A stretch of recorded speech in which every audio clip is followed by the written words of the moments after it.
আমি তোমাকে কিনেছি পুরো ১ মাসের জন্য। আজ থেকে পুরো ১ মাস তুমি শুধু আমার বিছানায় থাকবে। এই ১ মাসে তোমাকে শুধু আমাকে খুশি করতে হবে। এই সময়ের মধ্যে অন্য কারোর দিকে তাকাতেও পারবে না তুমি। তাই আমি যা বলবো চুপচাপ শুনবে। আরমান শাহরিয়ার মায়ার কানের কাছে এসে খুব লোভনীয় কণ্ঠে কথাগুলো বললেন, যার কারণে মায়ার লোমগুলো দাঁড়িয়ে গেল। কিছুক্ষণ আগে একটা বড় ঘরে একটা সিঙ্গেল সোফায় একজন হ্যান্ডসাম ব্যক্তি বসে আছে। তার সামনে অনেকগুলো মেয়ে এক লাইনে দাঁড় করিয়ে আছে। সব মেয়েই একে অপরের থেকে অনেক বেশি সুন্দরী। তাদের মুখে লেগে আছে এক লোভনীয় হাসি।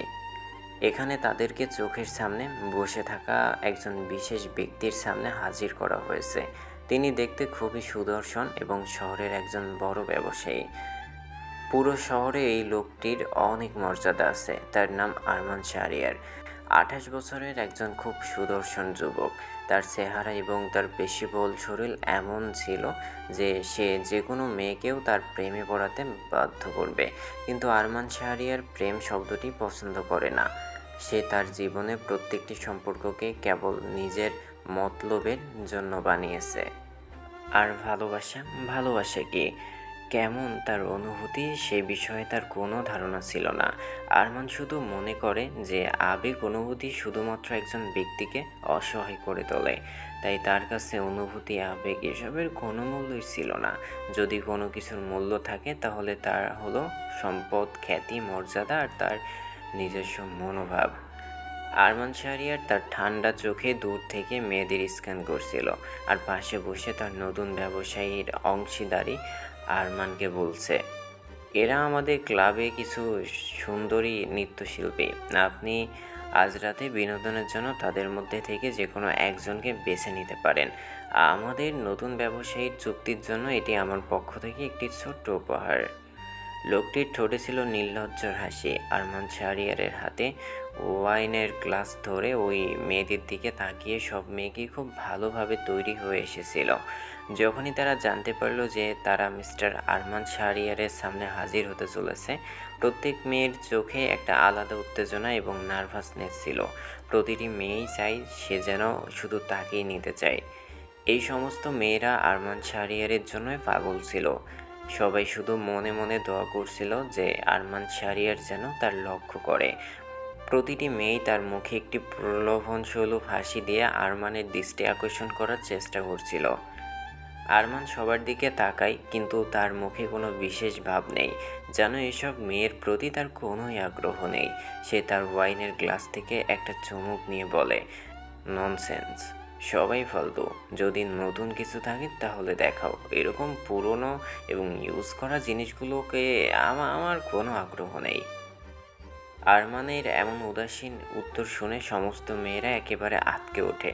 আরমান শাহরিয়ার সত্যিই একজন পাথর হৃদয় ব্যক্তি, যে তিনি যা চান তা পেতে যে কোনো প্রান্তরেই যেতে পারেন।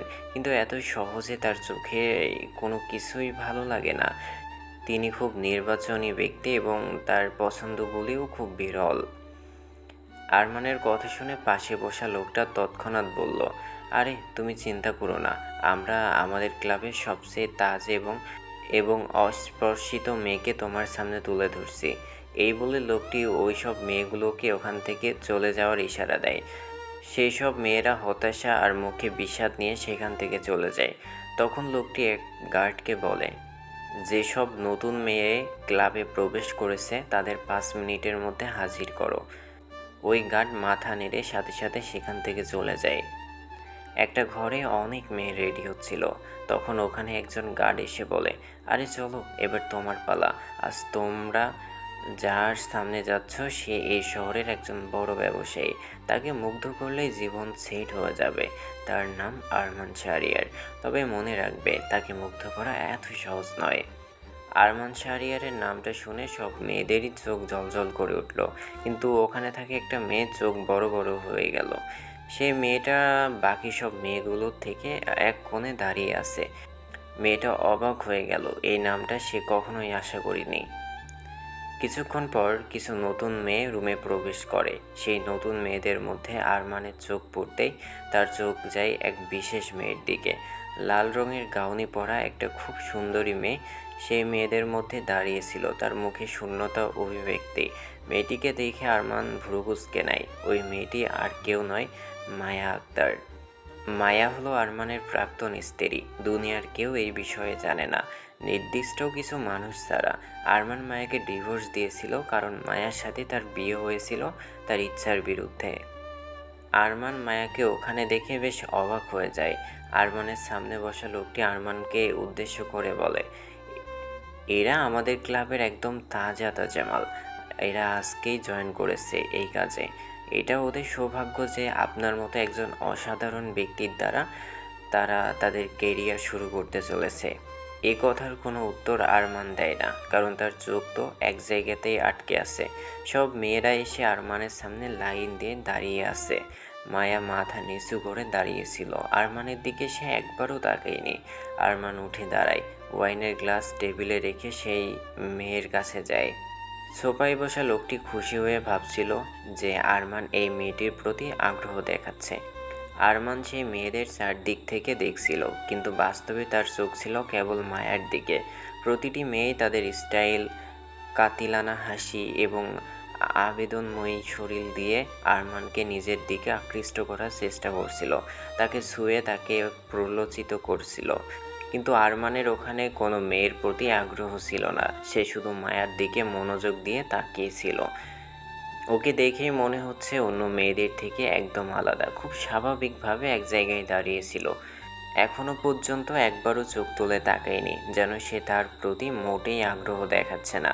মায়া আরমানকে গুরুত্ব দিচ্ছে না, তার দিকেও তাকাচ্ছে না। এই বিষয়টা আরমানকে আরও রাগিয়ে দিচ্ছিল। আরমান মায়ের সামনে গিয়ে ওর হাত ধরে লাইন থেকে টেনে নেয় এবং তাকে অন্য হাত দিয়ে মায়ের কোমরে শক্ত করে ধরে রাখে। মায়া আরমানের বুকের উপরে হুমড়ি খেয়ে পড়ে এবং শক্ত করে আরমানের শার্ট আঁকড়ে ধরে, কিন্তু তখনও আরমানের দিকে তাকাচ্ছিল না। আরমানের মুখে বাঁকা হাসি নিয়ে বলে, আমি শুধু একে চাই। আরমানের উত্তর শুনে লোকটি খুশি হয়ে যায়, কিন্তু অন্য সব মেয়েরা হতবাক হয়ে যায়। এই সাধারণ মেয়েটির মধ্যে এমন কী ছিল যে আরমান তার জন্য সেই সব সেক্সি হট মেয়েদের উপেক্ষা করলো? আরমানের শেষ পর্যন্ত কাউকে পছন্দ হয়েছে দেখে লোকটি খুব বেশি খুশি হয়ে যায়। উনি বলেন, অবশ্যই মিস্টার আরমান, আপনার পছন্দর দাম আছে বলতে হবে। ও সাধারণ হলেও সব মেয়েদের থেকে সুন্দরী। ও এইমাত্রই যোগ দিয়েছে এই কাজে। আপনি যে মেয়েটির গায়ে হাত দিয়েছেন, এই মেয়েটি আপনার সেবায় উপস্থিত থাকবে। ও আজকে রাতে আপনাকে বিনোদন দেবে। আরমান খুব মনোযোগ দিয়ে মায়ার দিকে তাকায়।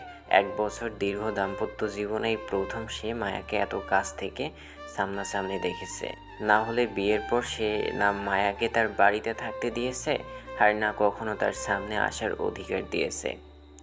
বিয়ের পর মায়া তার বাবার বাড়িতেই থাকতো। আরমান ও মায়ার পরিবার ছাড়া পৃথিবীর আর কেউই তাদের বিয়ের কথা জানতো না। আরমান মায়াকে খুব বেশি ঘৃণা করত। সে কখনো মায়ার মুখটাও দেখতে চায়নি নিজ থেকে। মায়া বিয়ের 1 বছর পর তার বাবার বাড়িতে থাকে এবং আরমান তার বাড়িতে ডিভোর্সের কাগজপত্র পাঠায়। কখনো তাদের সম্পর্ক শুরু হয়েছিল এবং কখন শেষ হয়েছিল, কেউই সে সম্পর্কে কখনো খবর পায়নি। আরমান তাদের সবাইকে রুম থেকে বেরিয়ে যাওয়ার ইঙ্গিত দেয়, কারণ তার এখন আর কাউকে সহ্য হচ্ছিল না। তার চোখ তখনও নিচু হয়ে থাকা মায়ের মুখের দিকে। সে চোখের পাপড়িগুলো তুলতে আরমানের দিকে তাকাচ্ছে না। আরমান ইশারা করার সাথে সাথে লোকটি সব মেয়ে এবং গার্ডগুলো নিয়ে রুম থেকে বেরিয়ে গেল। ওরা সবাই চলে যেতেই আরমানের অভিব্যক্তি আর কঠোর হয়ে উঠল। আরমান মায়ার কোমরটা আরও একটু শক্ত করে ধরল, যাতে মায়ার ব্যথা করতে শুরু হলো। তাহলে এই ব্যবসা কবে থেকে শুরু করলে? আরমানের কথাগুলো খুব কড়া ছিল, যা মায়ার হৃদয়কে ব্যথিত করল। এই বিয়ে তাদের দুজনের ইচ্ছার বিরুদ্ধে হলেও মায়া আরমানকে অনেক পছন্দ করতে শুরু করেছিল। যে মুহূর্তে সে আরমানকে প্রথমবার দেখেছিল, তার হৃদয় আরমানের উপরে পড়েছিল। আরমান বিয়েতে খুশি ছিল না, কিন্তু মায়া সিদ্ধান্ত নিয়েছিল যে আজ না হলে কালকে সে আরমানের হৃদয় ঠিকই জিতে নেবে। কিন্তু আরমান তাকে এই সুযোগটা কখনো দেয়নি। মায়া বিয়েটা টিকিয়ে রাখার চেষ্টা করেছিল, কিন্তু আরমানের কাছ থেকে সে যা পেয়েছিল তা ছিল শুধুই অবজ্ঞা আর অবহেলা। হঠাৎ একদিন যখন ডিভোর্স পেপার তার বাড়িতে আসে, তখন মায়ার সব আশা ও স্বপ্ন ভেঙে যায়। ও খুব খারাপভাবে ভেঙে পড়ে। আরমান তাকে ডিভোর্স পেপার সহ কিছু টাকা পাঠিয়েছিল ভরণ পোষণ হিসাবে, যা মায়ার স্পষ্টই নিতে অস্বীকার করেছিল এবং ডিভোর্স পেপারে সাইন করেছিল এবং সেই টাকা ফেরত পাঠিয়েছিল। বিবাহ বিচ্ছেদের পর দুজনেই আর কখনো একে অপরের মুখোমুখি হয়নি, কিন্তু মায়া স্বপ্নেও ভাবতে পারেনি যে তার এমনভাবে দেখা হবে। বিবাহ বিচ্ছেদের পর দুজনেই আর কখনো একে অপরের মুখোমুখি হয়নি, কিন্তু মায়া স্বপ্নেও ভাবতে পারেনি যে তাদের এমনভাবে দেখা হবে। মায়া সাহস সঞ্চয় করে আরমানের চোখের দিকে তাকায়, খুব ঠান্ডা গলায় বলল, দারিদ্রতার মধ্যে দিয়ে বাঁচার কোনো ইচ্ছা নেই। আমার কিছু শখ আছে যা পূরণ করার জন্য আমার টাকার প্রয়োজন। এখন আমার স্বামী আমাকে ছেড়ে চলে গেছে। আমাকে কোথাও না কোথাও থেকে আমার শখের পূরণের উপায় খুঁজে বের করতে হবে। আমার অনেক টাকা দরকার। মায়ার কথা শুনে আনমনে গভীর মুখটা আরও গভীর হয়ে যায়। গভীর গলাতেই বলে ওঠে, ওহ, তাহলে আমার প্রাক্তন স্ত্রীরও শখ আছে বুঝি? টাকার জন্য শরীর বিক্রি করার জন্য এই বাজারে নেমেছ? বা শখ মানুষকে কত কী না করতে শেখায়। আমি তোমায় ডিভোর্স দিয়ে একদম ভালো করেছি। তোমার মতো মেয়েদের দিয়ে শুধু শরীরের আগুন নেভানো যায়, বউ করে সংসার করা যায় না। তোমার মতো মেয়ের কোনো যোগ্যতা নেই আমার বউ হওয়ার। আরমান দাঁত কিরমির করে কথাগুলো বলল, কেন জানে না, কিন্তু হঠাৎ করেই খুব রাগ লাগছিল তার। যদিও আরমানের কথাগুলো মায়াকে কষ্ট দিচ্ছিল, কিন্তু সে তার সমস্যাগুলো আরমানকে দেখাতে চায়নি। আর কেনই বা দেখাবে সে, যে ব্যক্তি বিয়ের আগেও চিন্তাও করেনি, ডিভোর্স দেওয়ার আগেও ভাবেনি, তার মুখের দিকেও তাকাইও নি, আর ফিলিংস নিয়েও ভাবেননি, তাহলে কেন তার সমস্যাগুলো দেখাবে? মায়া এক প্রলোভনসুলভ হাসি দিয়ে আরমানের গলায় হাত রেখে বলল, যদি এমনই হয় তাহলে চলুন, আমি আপনার ইচ্ছা পূরণ করব আর আপনি আমার ইচ্ছা পূরণ করবে। যাই হোক, গত কয়েকদিন ধরে আমার ইনকামটা একটু ধীরগতিতে চলছে। আপনার মতো কোনো ধনী লোক পাইনি, তার জন্য আজ যখন আপনার মতো ধনী কাউকে পেয়েছি, তখন আমি কোনো কমতি রাখতে চাই না। আপনি যেমন চাইবেন আপনাকে আমি তেমনই সার্ভিস দেব। আর আমাকে বিশ্বাস করুন, আমি আপনাকে একটুও অভিযোগ করার সুযোগ দেব না। আজ পর্যন্ত আমি আমার গ্রাহকদের কাউকেই খুশি না করে যেতে দিইনি। আরমান অবাক হয়ে বলল, গ্রাহকদের? কতজন গ্রাহক আছে তোমার? আরমানের মুখে অবাক করা ছাপ, আর গলায় আওয়াজের রাগের অভ্যাসটা স্পষ্ট। আরমানকে অবাক হতে দেখে মায়া বাঁকা হেসে বলল, আমার কতজন গ্রাহক আছে এতে আপনার কি যায় আসে মিস্টার আরমান শাহরিয়ার? এটা তো আমার নিত্যদিনের কাজ।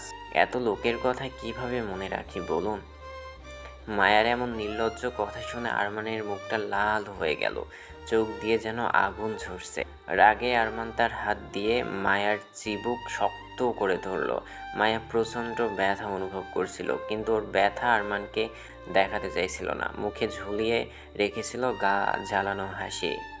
আমি ভেবেছিলাম তুমি ভালো মেয়ে, তাই তোমাকে ডিভোর্সের সাথে কিছু টাকাও পাঠিয়েছিলাম। তুমি যখন টাকাটা আমাকে ফেরত দিয়েছিলে, তখন আমি ভেবেছিলাম তুমি হয়তো একজন আত্মসম্মানী মেয়ে, কোথাও না কোথাও একটু অপরাধবোধ কাজ করছিল যে আমি কারোর জীবন নষ্ট করেছি। কিন্তু আজকে তোমাকে এইভাবে দেখার পর আমার সেই মায়া, সে অপরাধ বোধটাও চলে গেল।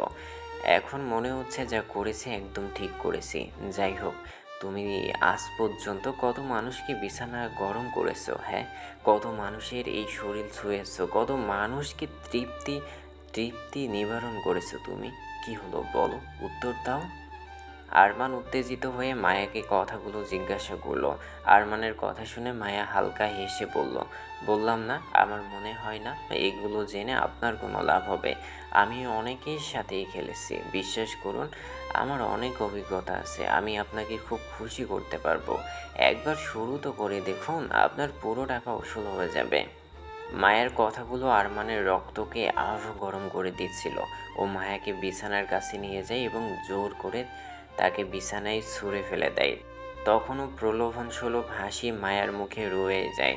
আরমান রেগে গিয়ে নিজের সমস্ত পোশাক খুলতে শুরু করে। মায়াও আস্তে আস্তে তার শরীর থেকে জামাকাপড় সরিয়ে নেয়। আরমানের চোখের সামনে মায়া বিবস্ত্র অবস্থায় ছিল। মায়ার কাছাকাছি এসে আরমান বলল, তোমার কতটা অভিজ্ঞতা আছে দেখাও আমায়। আমি চাই তুমি আমাকে সন্তুষ্ট করো। মায়া তার মুখে একটা দ্রুত হাসি দিয়ে আরমানকে কাছে টেনে নেয় এবং আবেগের সাথে কিস করতে শুরু করে। হ্যালো বন্ধুরা, আমি অভ্রনীল এত সময় তোমাদের সাথে ছিলাম। গল্পটি কেমন লাগলো অবশ্যই কমেন্ট করে জানাবে। আর হ্যাঁ, শোনো গো, চ্যানেলটি সাবস্ক্রাইব করে দিও। খুবই দ্রুত তোমাদের মাঝে পরের পার্টটা চলে আসবে।